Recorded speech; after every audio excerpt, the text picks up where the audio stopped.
आज देखिए बच्चों, डिफरेंशिएशन ऑफ पैरामीट्रिक फंक्शंस पे चर्चा करनी है, जो खासकर आगे कोऑर्डिनेट ज्योमेट्री के लिए बहुत ही इम्पोर्टेंट है, इसलिए इसको ध्यान से समझिएगा।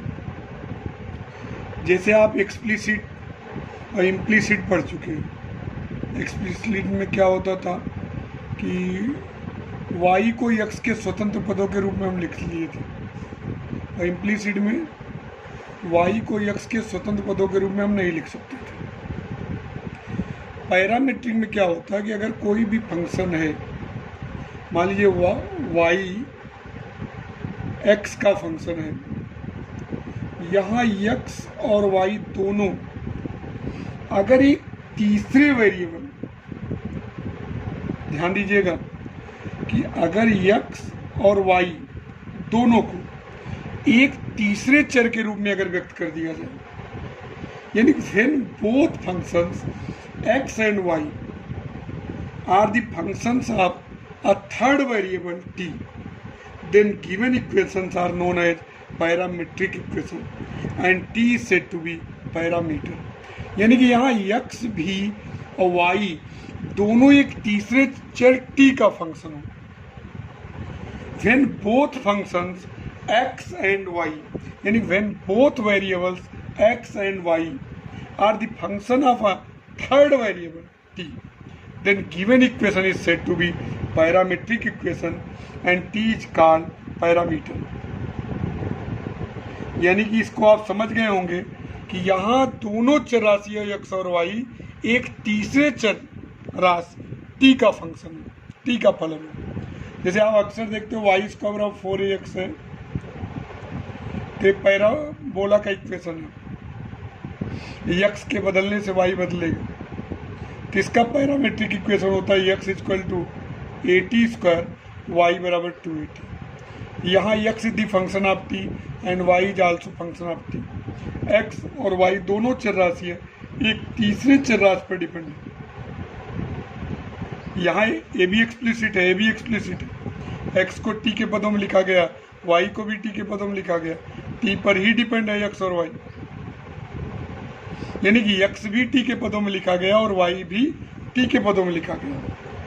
अर्थात अगर जो है कोई भी समीकरण हो y स्क्वायर ऑफ 4ax या x square plus y square बराबर a स्क्वायर, अगर ये दोनों चर राशि है x और y एक तीसरे चर पर डिपेंड हो, जैसे x बराबर a cos थीटा और y बराबर a sin थीटा, तो इसी इक्वेशन को क्या बोलेंगे?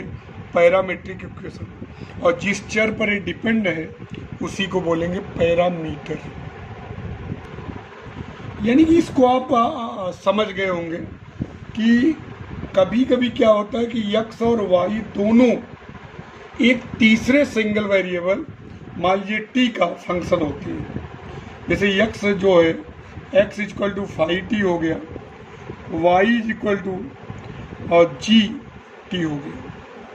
यहाँ ध्यान दीजिएगा, x भी t का है, y भी t का है, तो यानी कि एक तीसरे वेरिएबल पर डिपेंड है। तो इस प्रकार जो इक्वेशन मिलेगा उसको क्या बोलेंगे? Parametric equation. और जिस तीसरे वेरिएबल पर डिपेंड होगा उसको क्या बोलते हैं? पैरामीटर। तो आज हम जो है d d x of y ज्ञात करेंगे पैरामेट्रिक फंक्शन का। यानी कि कैसे करेंगे इसको ध्यान दीजिएगा। या इसका जो d d x of y formula होता है, जो होता है d D T of y upon d D T of x.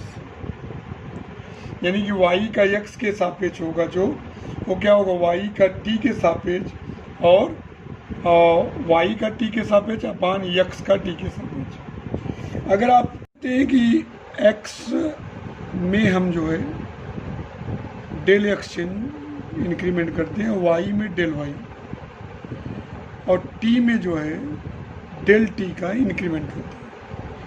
यानी let del x and del y be the changes in an x and y respectively corresponding to a small change del t in t, then del y upon del x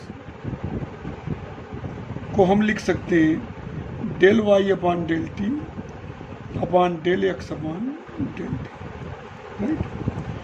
from the definition of d d x of y, d d x of y को हम क्या जानते हैं, इसकी definition क्या है, del x tends to zero del y upon del x, यानी कि del y upon del x को ही d d x of y कहते हैं, लेकिन जरूरी है del x tends to zero. अब हम इसको लिख सकते हैं, अगर इसी को लिखना चाहें, limit del tends to zero del y upon del t upon limit del tends to zero del x upon del t. अब इसको हम क्या लिख सकते हैं बताइए, इसको लिख सकते हैं d D T of y, और इसको लिख सकते हैं d D T of x. इसीलिए हम कहते हैं कि d d x of y को लिख सकते हैं d D T of y upon d D T of x. Y का एक्स के सापेक्ष जो अवकलन होगा, वाई के टी के सापेक्ष और एक्स का टी के सापेक्ष। इस प्रकार हम इस एक्सरसाइज में d d x of y को इस तरीके से लगाएंगे। कुछ क्वेश्चन देख कैसे करेंगे इसको, एक्स बराबर 80 स्क्वायर है, वाई बराबर 280 है, तो हम पर सबसे पहले क्या करेंगे, d D T of x निकालेंगे, 80 स्क्वायर का 280 एक्स, और वाई का d D T of y निकालेंगे, 280 का क्या हो जाएगा 2 है। अब d d x of y अभी आपने पढ़ा, d D T of y upon d D T of x, 2a upon 280 1 upon 17t minus 1 y equal to 3t की power 4 minus 8t square plus 9। अब d D T of x निकालते हैं, 2t square को होगा 4t plus 17, और d D T of y लेते हैं, क्या हो जाएगा 12t क्यूब माइनस 16t। अभी आपने जाना d d x of y क्या होता है, d D T of y upon d D T of x, 12t cube minus 16t upon 4t plus 17, चाहे तो 4t कॉमन ले लीजिए, 3t square minus 4 upon 4t plus 17 t plus sine t Y बराबर e की power t plus cos t. तो हम क्या करेंगे, एक्स बराबर क्या दिया, log t plus sine T, d D T of x लेंगे, लॉग टी का 1 अपॉन टी, साइन टी का cos t d, d D T of x हो जाएगा 1 plus t cos t upon t. Y बराबर क्या है, ई की power t plus cos t, d D T of y हो जाएगा ई की power t minus sine t, और d d x of y हो जाएगा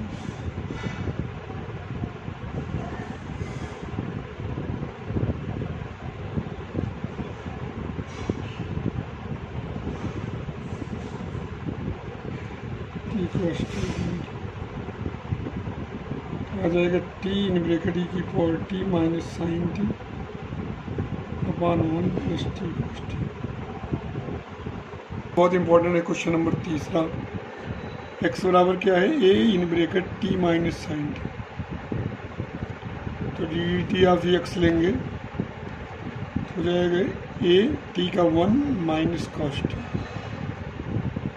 d D T of y, y का मान क्या है, ए 1 माइनस कॉस टी, इसका हो जाएगा ए 1 का 0 साइन टी। अब आप d d x of y जानते हैं, पैरामीट्रिक फॉर्म में क्या होता है, d D T of y upon d D T of x, हो जाएगा a sine t upon a 1 minus cos t. अब साइन टी को बेटा लिख सकते हैं 2 sine t by 2 cos t by 2, 1 minus cos t को 2 sine square t by 2, cos t by 2 बटी sine t by 2 cot t by 2। Parabola का है पैरामीट्रिक इक्वेशन, एक्स बराबर 80 स्क्वायर है, d D T of x क्या हो जाएगा, 80 square का 280, वाई बराबर 280 है, तो इसका पैरामीट्रिक इक्वेशन होगा 2a, तो d d x of y हो जाएगा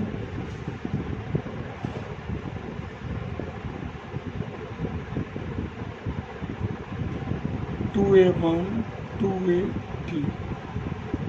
1/t x बराबर a cos cube t y बराबर a sin क्यूब t। तो x बराबर है a cos क्यूब t, तो dt ऑफ x हो जाएगा 3a cos square t। cos cube t का क्या होगा 3 cos square t, cos t का पुनः माइनस साइन t, कुल मिला -3a cos square t sin t। y बराबर क्या है a sin क्यूब t, तो dt ऑफ y हो जाएगा 3a sin square t, sin t का पुनः cos t। अब ddx of y ddt of y upon ddt of x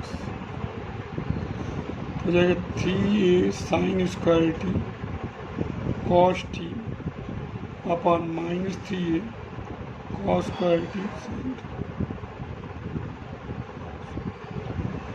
minus sine upon cos -10t। Hyperbola का parametric equation है x बराबर a sec theta, तो d d theta of x, यहाँ parameter theta है, a sec theta tan theta, y बराबर है b tan theta, तो हो जाएगा b sec स्क्वायर थीटा। अब d d x of y क्या हो जाएगा, वाई का टी के सापेक्ष अपॉन एक्स का सॉरी थीटा, यहाँ हो जाएगा 20 sec square theta upon a sec theta tan theta. तो पी अपॉन ए सेक को लिख दीजिए 1/cos, टेन को sine theta upon cos, b upon a cos theta under root sine 2t। Question number 7 y equal to under root cos 2t, तो x equal to क्या under root sine 2t, तो d D T of x लेंगे 1/2 root sine 2t, root T का 1/2 root T है, उसका पुनः करेंगे 2 cos 2t, आया क्या cos 2t अपॉन और रूट साइन 2t। भाई रूट एक्स का क्या होगा 1/2 रूट एक्स, इसका पुनः करेंगे 2 cos 2t, वाई बराबर क्या है रूट cos 2t, तो इसका टी के सापेक्ष होगा 1/2 रूट cos 2t और इसका -2 साइन 2t।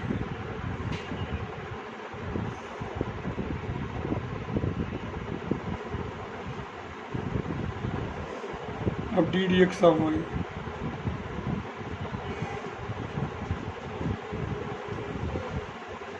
वैल्यू रखिए minus sine 2t upon root cos 2t upon cos 2t upon root sine 2t, ऊपर चला जाएगा माइनस साइन 2t की पावर 3/2 अपॉन cos 2t की पावर 3/2, हो जाएगा -tan 2t की power 3/2 cos t a in bracket cos t plus sine t, y a in bracket sine t minus cos t।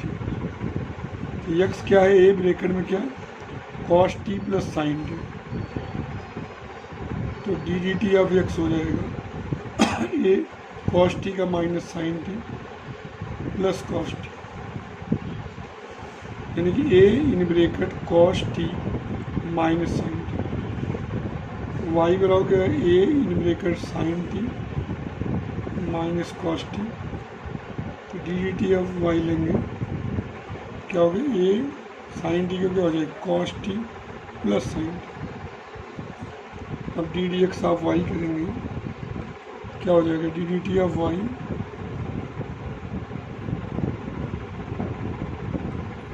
A in bracket cos t plus sine t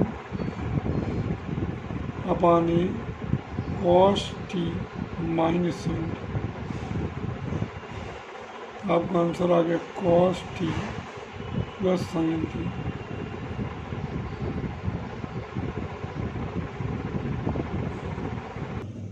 ninth question, x equal to 3t upon 1 plus 3t square, y equal to 3t cube upon 1 plus 3t cube. आप इसको आराम से करिएगा क्योंकि बड़ा question है। D D T of x, her D D T of अंश minus अंश D D T of her upon her का स्क्वायर। 3t का 3 हो जाएगा, 3 in bracket 1 plus 3t square minus 3t, इसका हो जाएगा 3t स्क्वायर का 6t, 1 प्लस 3t स्क्वायर का होल स्क्वायर हो जाएगा 3 plus 3 3 9t square minus 18t square upon 1 plus 3t square का whole square, 3 minus 9t square upon 1 plus 3t square का whole square. 3 common ले लीजिए, 1 minus 3t square upon 1 plus 3t square का whole square.